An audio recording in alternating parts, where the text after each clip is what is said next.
everybody. This is Tuesday, the 28th of July, and hope everybody's having a wonderful hot season because we seem to be finally getting to summer. So today we wanted to discuss the topic of sleep, and of course that's covered a lot in my book, Solving the Brain Puzzle, and I've got Kristina with me today. I'm of course Bill Code. This is Kristina Metz. Hello. My colleague worked with the microbiome and other components. So sleep is a really big topic, but a really important topic. I think loss of sleep or problems with sleep is a linchpin for probably a third to half of chronic illness. Mm-hmm. And it's a real problem pharmacologically, because almost all drugs that we've used for sleep, even they may think you sleep. In fact, they tend to take away the awareness that you woke up. And so that's mostly how they work. Okay. Sadly, most of them are addicting. Most of them have a problem with suppressing REM or dream sleep, which is one of the more restful special components of sleep. And at the same time, so do common other drugs like non-steroidal anti-inflammatory drugs mess up sleep. Certainly narcotics mess up sleep, although some people unfortunately use them as a crutch when they've been using narcotics for a long time for pain relief. They said, well, I get to sleep if I take my narcotic, and so they do, and yeah, it's an ongoing downhill trend. So we wanted to kind of take apart sleep because it's starting to become more and more significant. Christina's you also mentioned it being connected to mood disorders as well. For sure. And it's the old proverbial chicken or egg. Is it the sleep problem first and then the mood disorder, or is it the mood disorder and then the sleep problem? Right. But they both have common parallels. Anytime we get inflammation in the brain, and therefore anywhere typically in the body, because it tends to be shared everywhere, then we have a problem with sleep. Right. And so if we have a problem with sleep, we have more problem with acute pain, chronic pain, sadness, anxiety, and the list kind of goes on, and it's hard to pull it apart. We think that we all normally sleep well, although some of us do not. We think we sleep, and yet we don't, and some of us actually do sleep when we think we're not sleeping. Yeah. So it's tricky. I met this week, in the last couple of weeks, with a dentist who's quite an expert on sleep and sleep problems. Dr. Rolf Meyer, who has worked at the University of Toronto and now lives on Vancouver Island where we do, and we're about to team up and work on sleep. Awesome. Because there's some new technology becoming available, which might be as simple as putting on your fingertip overnight and you're getting a readout. So I've done it already. It tells me, am I sleeping? Am I in deep sleep? Am I stopping breathing? All important things to know. I was worried I might have central apnea. We're going to talk a bit about apnea in a minute. But, happily I was having some decent sleep. 5-6 times a night, which in the scheme of things is pretty decent. That's in over about an 8-hour period. So what would be your first reaction of some, well, I'm having problems sleeping. So what's your next question? To me, it's, well, are you having trouble falling asleep or staying asleep? Right.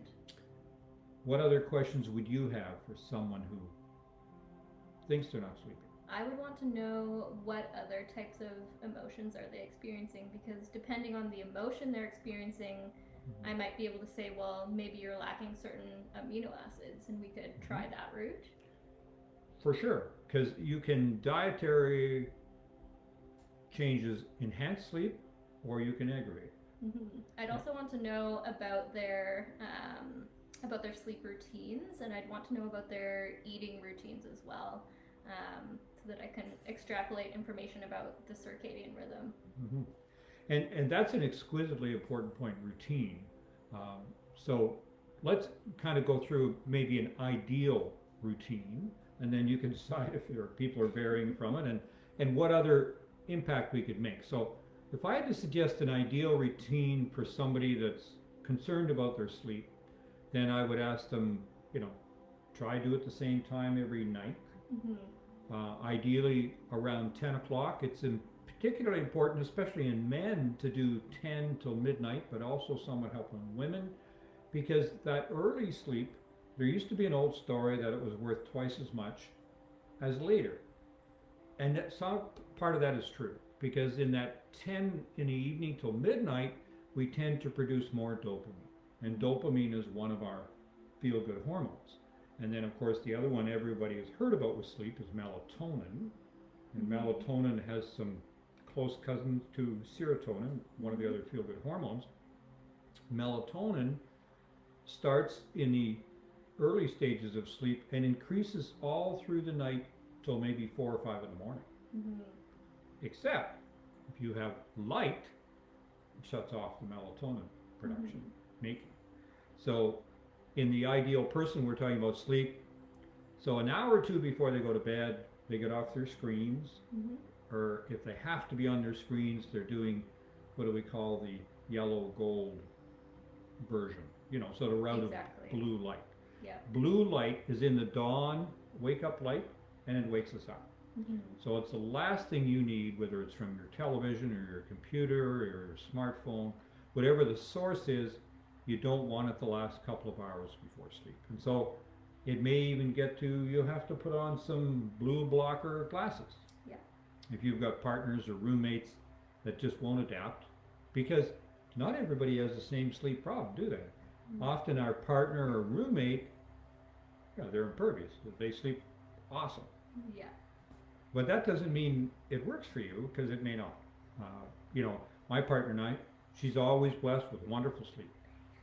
Almost always. So she's starting to have variations on it now. And mine's been a hassle for 25, 30 years. Yeah. There was one thing when I was working on call and I was totally exhausted, then I tended to sleep. But it's not always the best sleep. So back to our optimal routine. You want darkness, and you want darkness in your room the whole night long. So that's why it's nice to sleep in the same room, because if you're up at night to go to the washroom, you want to get there and get back, not trip over anything, and yet not turn on the light. And you can say, well, I just wear an eye mask. Well, an eye mask doesn't cut it, does it? Because any light exposure on your hands or your arm is enough to block the melatonin production. I honestly find, at least this time of year, I need all the above. So I have the blackout curtains, but then they let in like little slivers of light, and then this time of year is the worst. And then I also wear a mask sometimes. Well, a mask sometimes will help that last little notch and improve that sleep, because we often go through stages of sleep. There used to be 4 stages, but it's simpler now. There's only 3. They've kind of combined stage 3 and 4 together. But so the first stage of sleep is, most of you will know it, it's kind of dozing. You can be awake in a second and, alert and ready to go. And then the second is part way down, and it's starting to have some change in the EEG, or electroencephalogram. And then finally you'll get to stage 3, which was now combined with 4, which is relatively deep sleep. And it's interesting because, this single unit on your digital, on your index finger, is enough to mark those out. I mean, 20 years ago, we all had to go into the sleep lab. Well, that's a bit tricky, because it's reckoned nearly a third of us have problems with sleep, even with apnea perhaps, and yet, they're choked already with 1 or 2% of the population. So it's wonderful that we're looking at, are there other modalities to look at sleep? And yet when people need that extreme expertise of the respirologist and the sleep lab, that we know exactly who to put there and how to help that out. But the other part that Dr. Rolf and I are working on is, how can we do optimal sleep for optimal health? So he's often worked with athletes in a major way, super athletes, because of course they all know that they heal better and they perform better if they're getting a good sleep. Right. So what are you guys measuring for with this technology? Are you measuring the different levels of sleep? It's able to. It's able to do a component and almost work out the EEG, not in full terms, but it's able to stage the level of sleep, which is Okay. quite exciting. It's also, of course, does your pulse oximeter, so that does your oxygen saturation. Right. And it also does vessel tone. So vessel tone means, is the vessel constricted down or is it more opened up? And of course, if we stop breathing for a moment, the oxygen saturation falls, and temporarily all of a sudden now there's vasoconstriction Mm-hmm. and there's change in the vessel tone. And that's probably why if you tease that forward, most heart attacks happen at night. Right. Blood pressure goes up typically at night. And so, for example, people with blood pressure, most medications are better taken in the evening than during the morning, Okay. because you want them to optimize when you're most at risk. So if we get back to the sleep component itself, what permits that quality sleep to occur? Well, melatonin is important, routine is important, getting to sleep. And the other one that everybody forgets to mention is alcohol.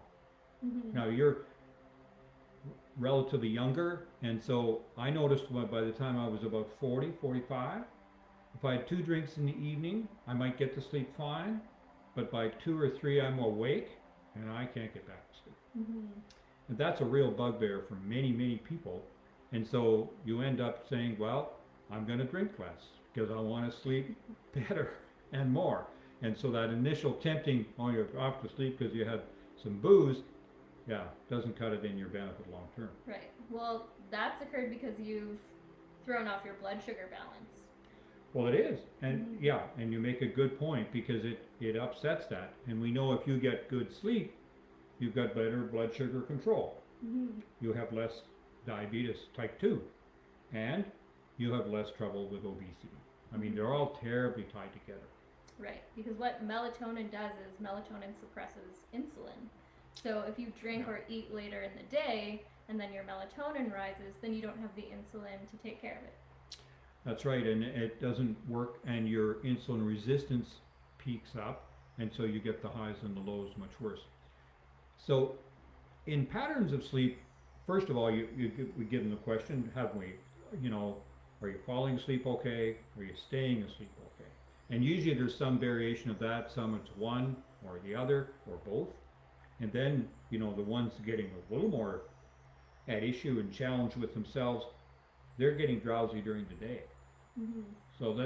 So of course they're not cognitively performing, because all of these are very much tied into brain function. And that's why it's okay, because we're trying to talk about brain function and brain recovery and brain healing. They're all quite closely tied together, because if we can get the sleep optimum, we know that the melatonin will be optimum, and it has its own benefit for being anti-inflammatory, all that bonus thing within us, and controlling how we do with our sleep. So we already got some questions, or we're just looking there. We have a couple questions. Is there a link between low B12 and MS? Okay, so it's a relative side question, but not so much. I mean, people with MS have real problems with sleep, and I can attest to that, and it's a really common issue, and we'll get into why part of it in a minute. But we know that certainly a low B12, especially for a period of time, can give all the same symptoms as MS.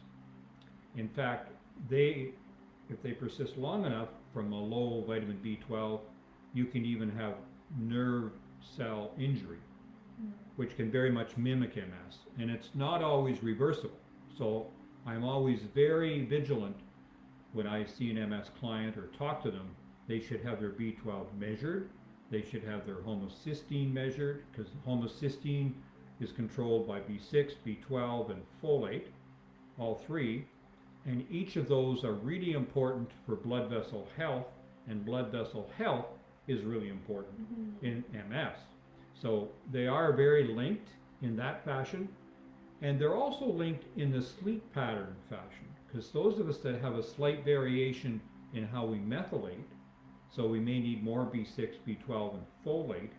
Sometimes that's extreme in about 5% of us, and those people don't sleep well. Right.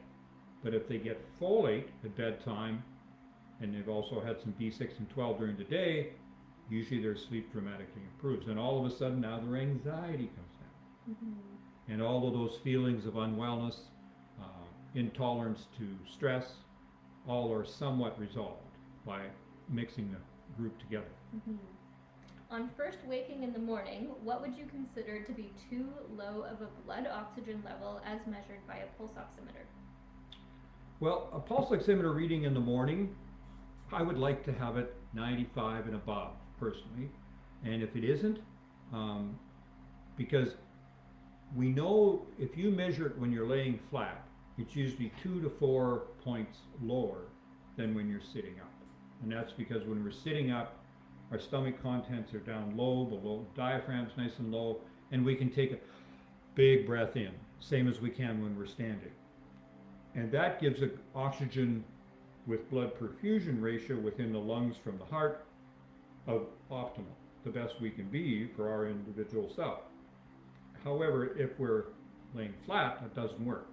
So if you're measuring your oxygen saturation in the morning, I'm hoping you're now sitting up and that it's 95 or above. And if it isn't, I would start to think about, personally, an oxygen concentrator, at least for a few minutes that morning time. Because I know for my MS clients and other brain injured clients that maybe don't have access to hyperbaric oxygen, then I really encourage them to get an oxygen concentrator. And use a non-rebreathing mask, so that means it's got a plastic bag attached to it, and run it at least 5 liters a minute for an hour, twice a day. Right. Because that will give them some boost to recover that. Going back to, remember, 1 minute of oxygen with that non-rebreathing mask will give a teenager better brain function for 24 hours. And almost all of us aren't teenagers anymore, but at least then we can work with it. Yeah, because just such a great return on investment, in Yeah. my opinion. That's right. Well, yeah, you've got one now, haven't you? I do have one. I lent it to a friend. She's going through a cancer situation. So, Sure. But Yeah. I mean, I love thinking about it that way. So. Well, that's right. And I've lent it to a friend with a similar challenge with cancer, because when the cancer gets in the lungs, everything goes a little more sideways and all of the problems. One of my friends years ago, she was in her early 50s and was having horrible nightmares. She was 3 or 4 years into her oral mouth cancer, and it turned out she was getting hypoxic at night. Okay. Horrible nightmares and difficulty sleeping. Sometimes it's lack of oxygen. So she went on oxygen with nasal prongs. In the old days it was with an oxygen tank, of course, but it made a profound difference and was much better for her quality of life in the last while. That's brilliant, and it makes me think of food intolerances, because there are certain food intolerances that we know can create nightmares, and so I wonder if the mechanism is the food intolerance creating the hypoxia, which is creating the nightmares. Well, it could be, or it might be just as simple as that the food intolerance is creating inflammation, Right. and that's making the vessels smaller. Right.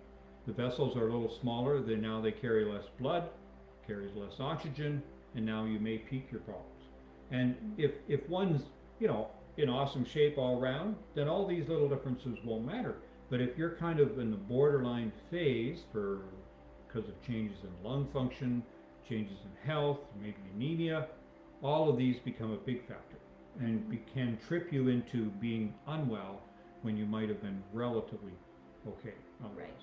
Yeah. Well, Bruce mentioning the thing about the oxygen in the morning brings up a good point. So for me, when I think of sleep routines, I actually think of it as starting in the morning. Because when we think of the circadian rhythm and all of the hormones involved with the circadian rhythm, well, it starts with cortisol. And cortisol is supposed to be highest in the morning. And so if you're creating a sleep routine for yourself, one of the things you can do is get up and go stand outside or stick your head out the window immediately and expose yourself to natural light so that you bring that cortisol up in the morning. Yeah.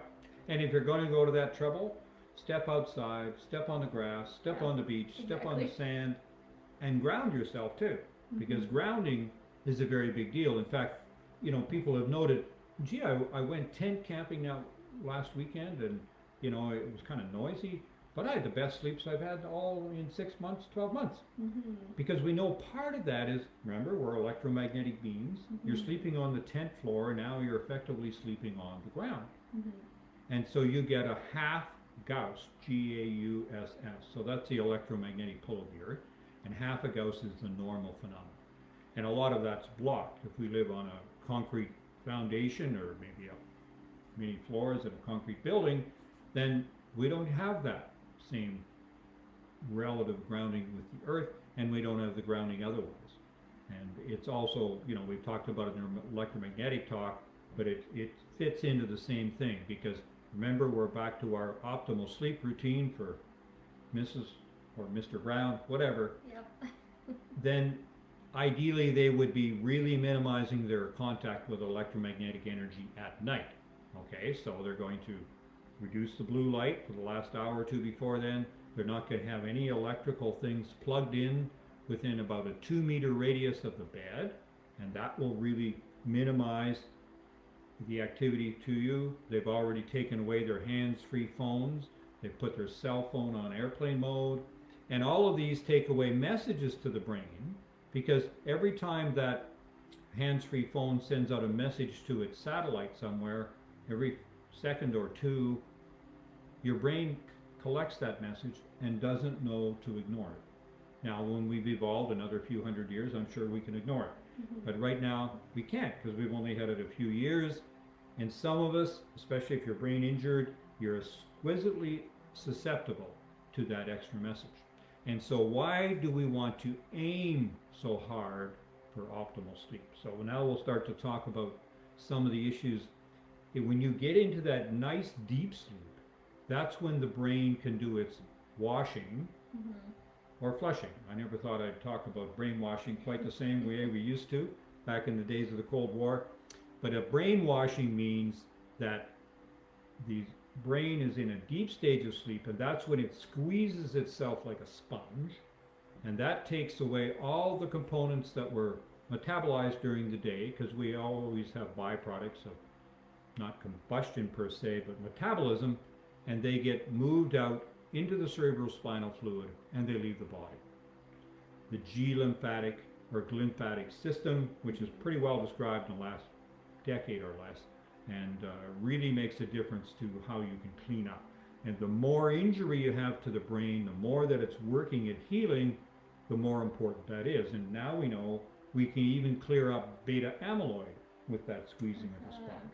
Okay. Now, the beta amyloid has some useful purposes, but part of it is binding into the toxins, heavy metals, and other things, and then they can get removed from the body. Instead of the beta amyloid having to build up, protect the body, and now they're a secondary problem, and that's why they used to get credit for Alzheimer's. Yeah. They're not the whole deal for credit for Alzheimer's, and they're also present, unfortunately, in Parkinson's and other Lewy body disease. So that optimal brain squeezing at night is exquisitely important if you're trying to heal from a brain injury or a brain problem, and can start to make it work out. So we've kind of gone through the optimal stages of sleep. How long?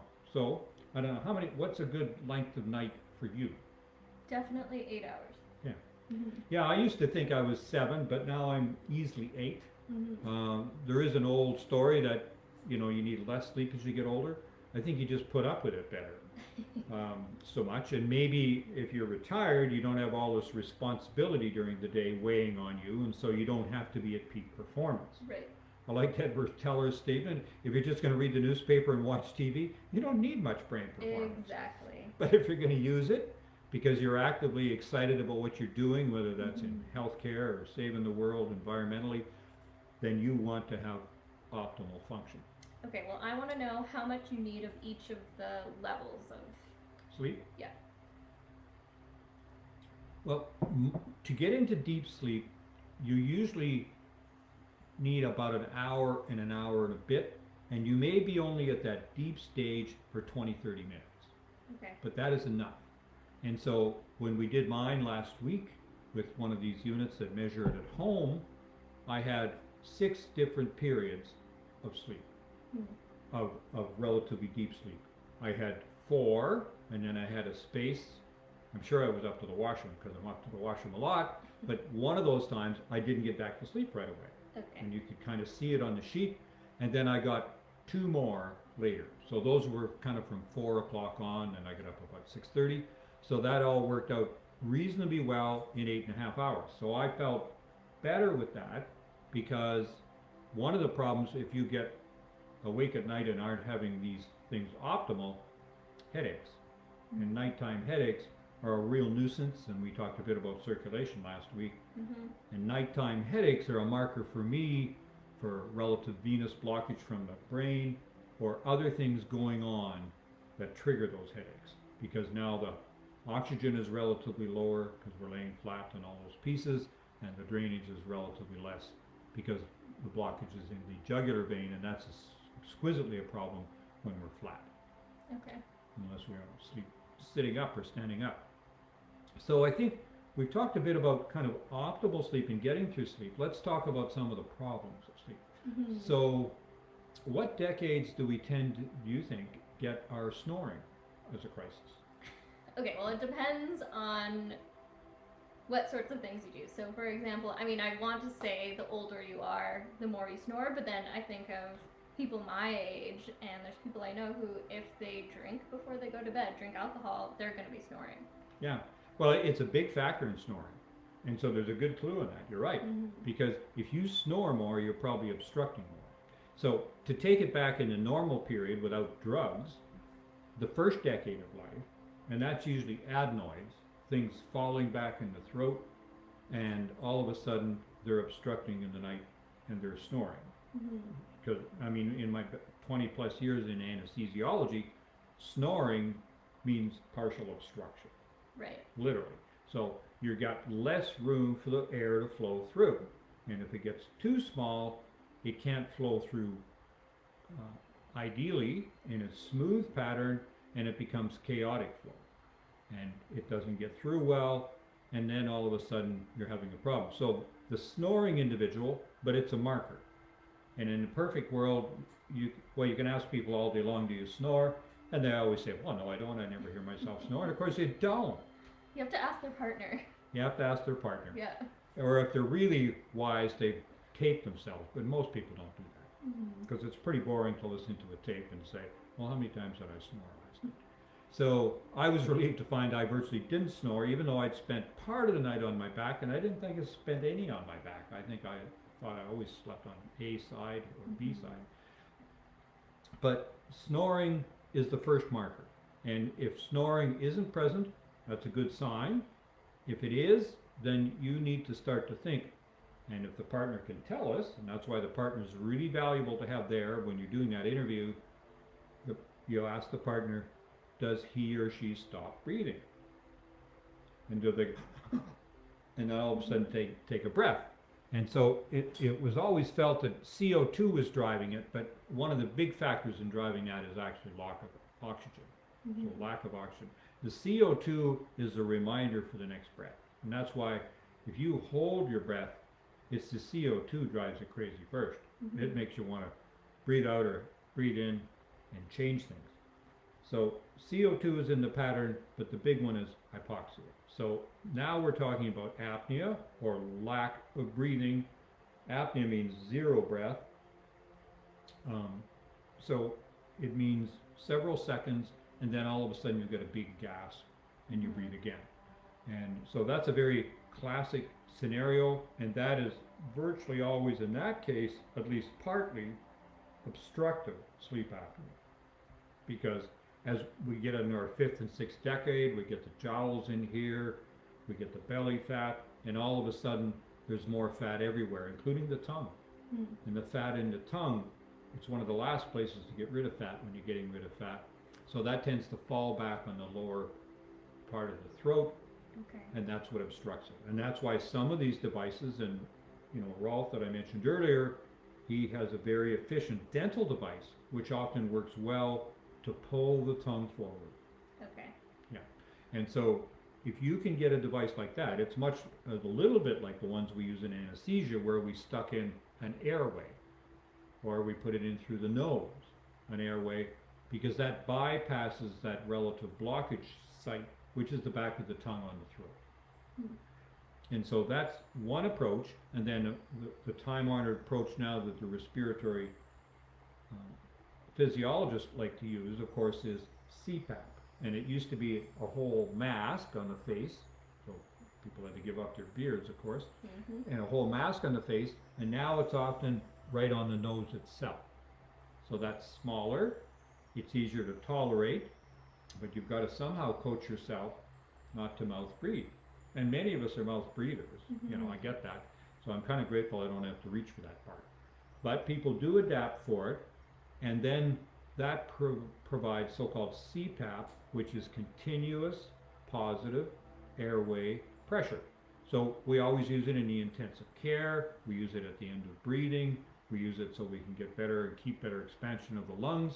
But we're doing it in this case with a few centimeters of water, so not huge pressures, and then that's keeping the airway more open so it doesn't obstruct it. Right. And it's dramatic because the number one reason that partners have to sleep in separate rooms, snoring. Yeah. And all of a sudden now, people can sleep in the same room because, and the CPAP machines used to be quite a racket, and now they're nearly silent, and they look like, you know, tiny miniature devices. They're getting better accepted. Even the airlines often accept them Awesome. as what they use. And I think, yeah, I don't know if you're permitted to use them in a night flight or not. You probably are, if you've got medical dispensation ahead of time from the airline. So the CPAP machine. So the CPAP, by some respirologists, is seen as the be-all and end-all. But it's not, because some people can't tolerate it. And they'll tolerate it for a week or a month, 2 months. But many of them, not all of them, many of them quit using it. So now they're not any further ahead. So that's why you need to find other modalities which will help them. So that may be a position difference. It might be adding oxygen into the mix. So we started to talk about sleep apnea and the 3 types. And I talk about this very much in the chapter in the book. And I talk about sleep apnea number 1 being obstructive, we just spoke about. Number 2 is central sleep apnea. So central sleep apnea means there's an injured part of the brain.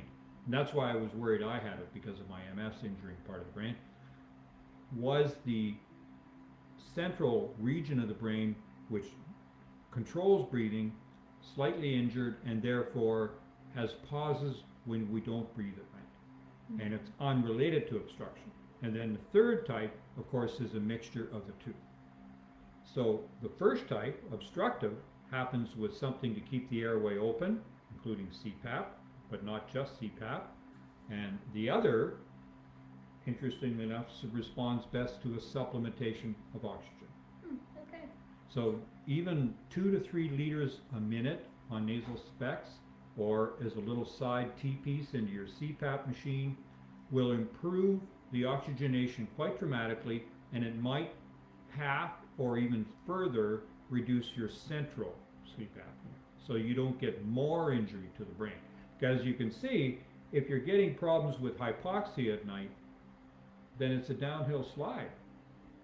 And until you reverse something, you're not going to get up the other side of the hill, and you're only going to deteriorate. And why might we worry about that? Well, remember we talked about earlier, heart attacks often happen at night. Not because we're necessarily stressed, but we're stressed because of the hypoxia that's occurring due to the obstruction or the central sleep apnea, okay? The other part that features in with that is how well are the other components within the brain working. And if they're not working well enough, we can't get into that nice deep stage of sleep. So it's a catch-22, isn't it? Because now you can't do the squeezing of the sponge from deep sleep. So it's a trade-off. And I remember I was talking about emu at an emu meeting down with farmers in Washington State. There was a big fellow, he kept nodding off. Not just during my talk. So don't say that I took it personally. But he kept nodding off, and he had a terrible time staying awake. So I went over and asked him at the break, have you ever been checked for sleep apnea? And he said, no, should I do that? And I said, absolutely, you should do that. So he phoned me back a month later, grateful. He said, I saw a respirologist, I'm on a CPAP machine, I've lost 50 pounds in about 2 months. And all of a sudden, you know, he said, well, you've saved my life. So that's really grateful that you told me to go and see somebody. But it's a very common theme now. You know, I've got 2 siblings that are on CPAP because it's a huge requirement for them. Makes a huge difference to their health. I have friends, some of them heavy, obese, and some of them not so, not even obese at all, but they all have sleep apnea. One of them learned he had sleep apnea 6 months after he was diagnosed with atrial fibrillation. Because when you get the hypoxia at night, it's stressful for the heart. Atrial fibrillation means the upper chamber is beating irregularly, and it's sometimes hard to get it back to normal. So you will need to solve the problem, and the problem in most cases is the lack of oxygen through the night. And then the other one, of course, if you're really unlucky, you get ventricular fibrillation. And in these cases, some of those cases, you'll pass away in the night because there's no one to be awake to realize that you need, reversal of ventricular fibrillation. So that's when it's an extra big problem. But the more common one is atrial fibrillation. Right. Okay, so how are we We've doing? got questions. Let's see. I'm getting weekly B12 injections and I feel great, but then he always wants to stop to see where my levels are, and it becomes very hard to walk, and I can't stay awake through the day. Well, you ask a good question, Warren. And, over time, we've always got this idea, well, we've got to get them off B12 injections. Well, I've tempered that. I think if you're doing great with the B12 injections, and I know that you're roughly 50, 60 years old, is that you should keep doing it. Because some of us just can't absorb enough B12 orally with the other methods. So injection, sure, it's a bit of a pain with the poke, but it's well worth the nuisance. And there's certainly autism spectrum kids on the spectrum disorder, huge improvement with B12 injections regularly. So it's a matter of finding out, once it's diagnosed and sorted, some of you will be better off with the injections than you will with an oral method. And that's kind of across the board. There's a lot of things confounding that. I talk about them in the chapter on supplements. But I think go with the flow. It's a small problem. It's the same as, every week I do an injection of testosterone to treat the osteoporosis. And I'm not going to get off it, because when the body needs it, used to it, B12 is a water-soluble vitamin, doesn't last very long in the body. I don't have a problem with people doing regular injections. And I think more often we should be persistent and say, I just feel better with this, doc. Tell me if it's harmful. Well, it's not. So, good to go. Excellent. Roger says, I use my V19 watch, which measures SpO2, heart rate, and heart rate variability. It can even sound an alert if one becomes hypoxic during sleep. While my SpO2 is pretty good, 98%, I was diagnosed with sleep apnea last year, got a CPAP machine with an option to connect the O2 concentrator, which actually disturbs my sleep more. I get better sleep with a cannula and oxygen concentrator at 5 LPM. I'm going to try another CPAP mask. Suggestions? So Roger, you're well along the path, because you've searched things out and you've got your own monitor. My only downside with the V19 watch or all these other watches is there's a lot of electromagnetic output with them.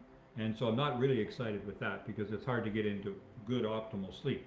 But it's fine in a diagnostic mode. Use it once a week or once every 2 weeks or whatever, just to see if your new pattern is working for you. But ideally, you wouldn't use it necessarily every night. Not only that, if you use it every night, then you're going to be watching it like a hawk. Oh, I had a bad sleep last night. I'm going to have a bad day. I mean, it's just a tough scenario. So you've done a good thing, is you have the oxygen concentrator, and it may work for you every bit as well or better than CPAP. Now, I know the gold standard that the respirologists are used to is the CPAP, but that's partly because they're not as comfortable talking about the oxygen long use. Trust me, a boost in oxygen of 2 to 3 liters per minute or even 5 liters per minute is much like having the room filled with 28 to 30% oxygen. And that's what they used in children's or kids' high schools when they were treating them at high altitude, and everybody performed better. And you can do fine with so-called oxygen conditioning. When we went to Cusco, I think you've been over to Cusco too. I haven't been to Cusco. Okay, well, it's 2 miles up. It's 11,000 feet. So everybody would benefit, and you can rent hotel rooms that are 28% oxygen. So that's roughly what you're getting when you're at 3 liters per minute on nasal specs. and it is a significant boost to some of us, and it may dramatically improve. Because why do we want that oxygen in the first place? And Roger, thank you for that, because you've kind of reminded me from it. We need the oxygen to drive the source of energy making in the mitochondria. Right. And that's where it all comes apart. So if the mitochondria are getting more oxygen, that's one of the rate limiting steps to functioning well, then all of a sudden they function better, every cell functions better, and that includes the neurons in the brain and includes the neurons in the breathing center in the brain. So everything is tied together. And I think we maybe talked about it recently. There are more than 1,000 mitochondria in each neuron, and in some parts of the brain, such as the substantia nigra, which is the one that's at risk in Parkinson's and so on, there can be up to 1 million mitochondria in those cells. Some of those cells are extended and big, but they're exquisitely important. And if you can move them back up to, from 40% function up to 70% function, then you're going to make a dramatic difference in the outcome and long-term problems of that entire neurodegenerative disease, and potentially reversing it or dramatically slowing its progress. All right, next question. Bruce, LPS in the blood must affect sleep. Yes, definitely. So there is a sleep microbiome connection. So the bacteria and the other critters that are part of our own microbiome, they can also impact our sleep, and they can in turn be impacted by our sleep. So there's a bi-directional relationship there. And this also has to do with the circadian rhythm, as I mentioned. So they are impacted by our sleep and also our eating cycle. So if you are looking to improve your sleep, you do want to improve your microbiome, and you're going to do that with nutrition. So you want to have more microbes that are producing short chain fatty acids such as butyrate, and you want to have less of the LPS, and you also want to be creating the optimal circadian rhythm for them. So it's like we mentioned before, you want to have a routine with your sleep, and you want to have a routine with your eating as well. So, and just back to a little bit more on the LPS, Bruce, I mean, a good question. LPS is lipopolysaccharide. It's the breakdown product of gram-negative bacteria in the gut. And one way to minimize how much gets into the bloodstream and throughout the body, including to the brain, is of course having a healthier gut lining or gut barrier. So healing your leaky gut. And we talked before about that with reducing gluten and pro-inflammatory problems, but also butyrate is exquisitely important for letting the gut lining heal up. And so each of these pieces, and in fact now I read a couple of references, you probably did too, a series of probiotics. Exactly. Will occasionally improve your sleep. So you need to take each of these pieces together to try to get the right pieces of the puzzle to you. Almost none of these are harmful for you. Virtually none of them are. So I put it up to you. Nobody cares more about your health and well-being and your optimal health and well-being than you do. So we're here to give you tips, and you can touch base on the nutrition aspect very much with Kristina, and just your website. So yep, www.mindmoodmicrobes.ca. Mindmoodmicrobes.ca. That's not California, that's Canada. Yeah. Fair enough. Good. Yeah, and it's as you mentioned, there are probiotics that can actually help support your sleep as well. And as I've mentioned in the past in our other microbiome Facebook Lives, you have to be strain specific. So when you look at the research on probiotics and sleep, make sure you're able to find the products that match up with the strains in the research. One of those products is Usana BB12, that's the brand, Usana, and then in one of their products they have a probiotic called Bifido Animalis BB12, and so that is one of the ones that can help with sleep. Yeah. There are a couple other ones, and then just as an offshoot of this, the other metabolites that microbes have influence over that in turn influence our sleep would be the neurotransmitters. So serotonin definitely plays a role here. Sure, so with the foods in it. So we have a side question from Patricia. She says she has mild sleep apnea, but snores terribly, wakes her husband.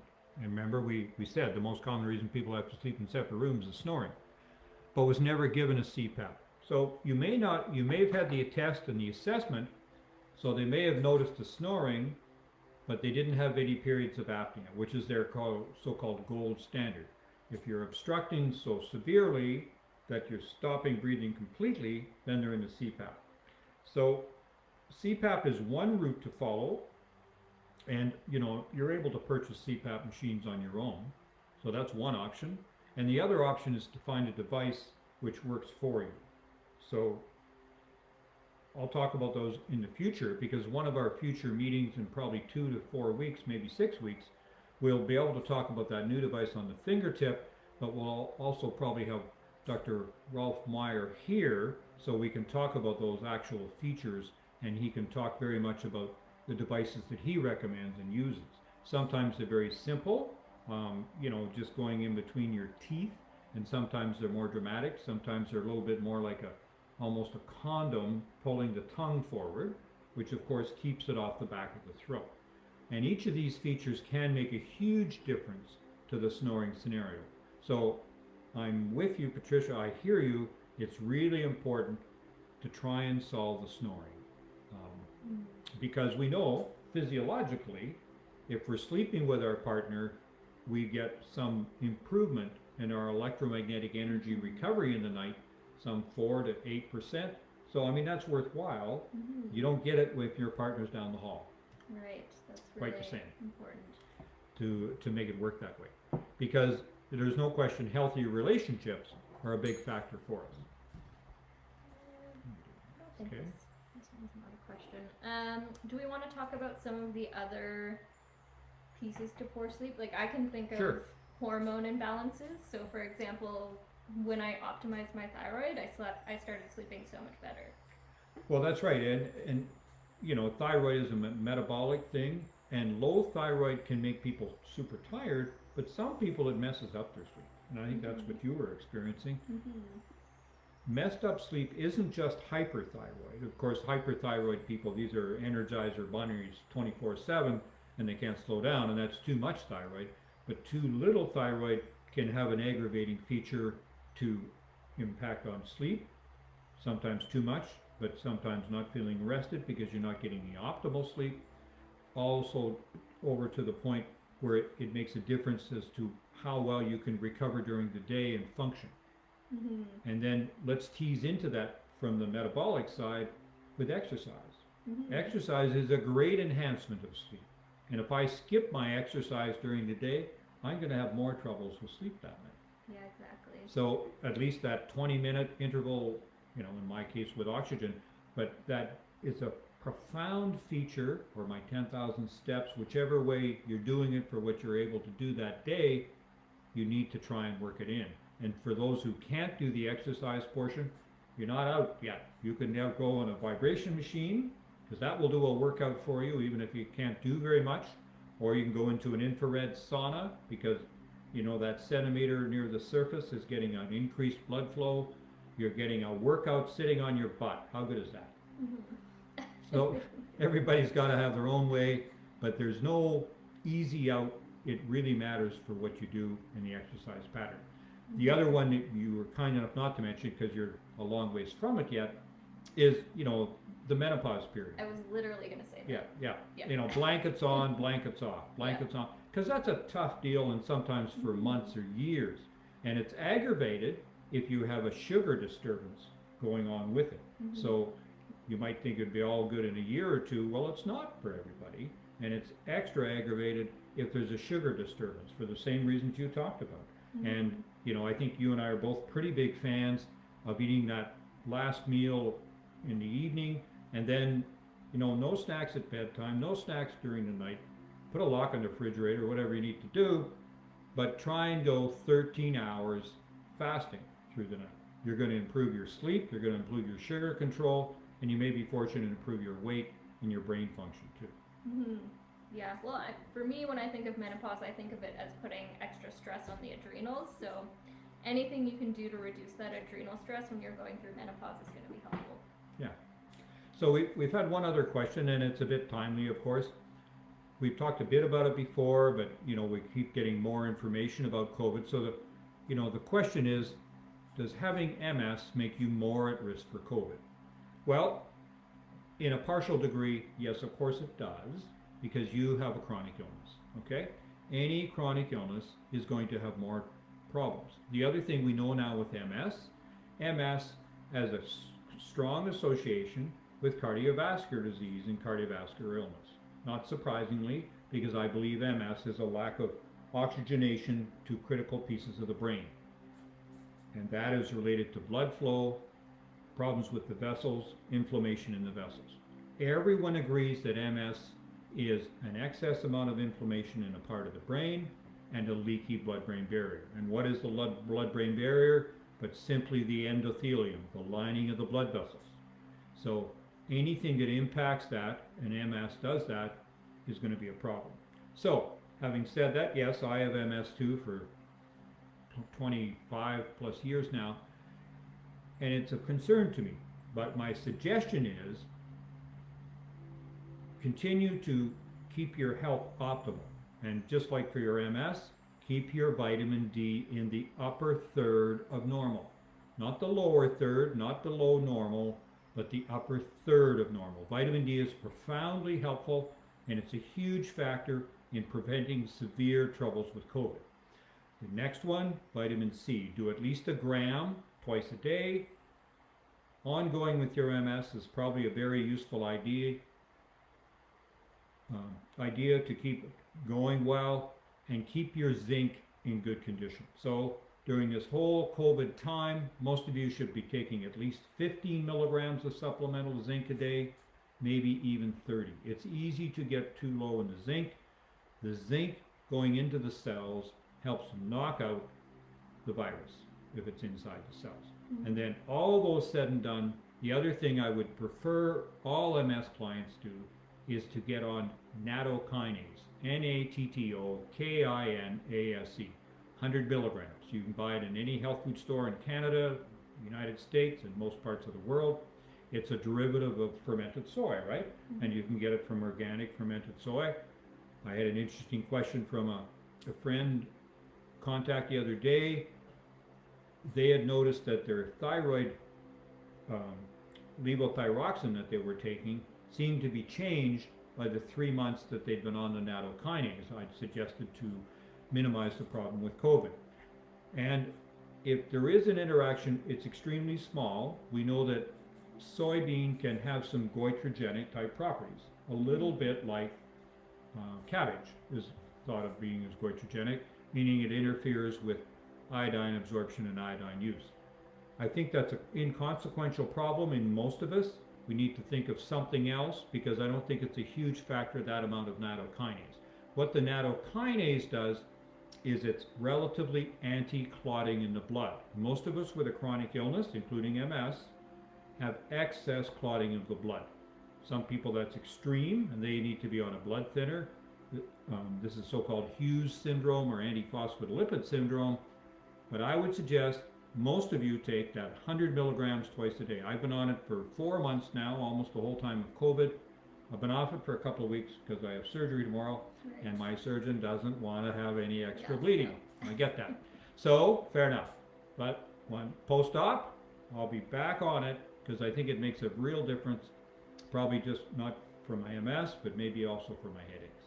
Perfect. We have one question. We almost missed this one.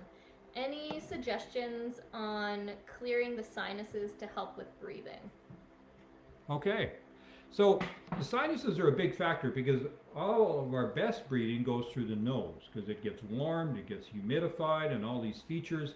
But if we get stuffy sinuses, it's a problem.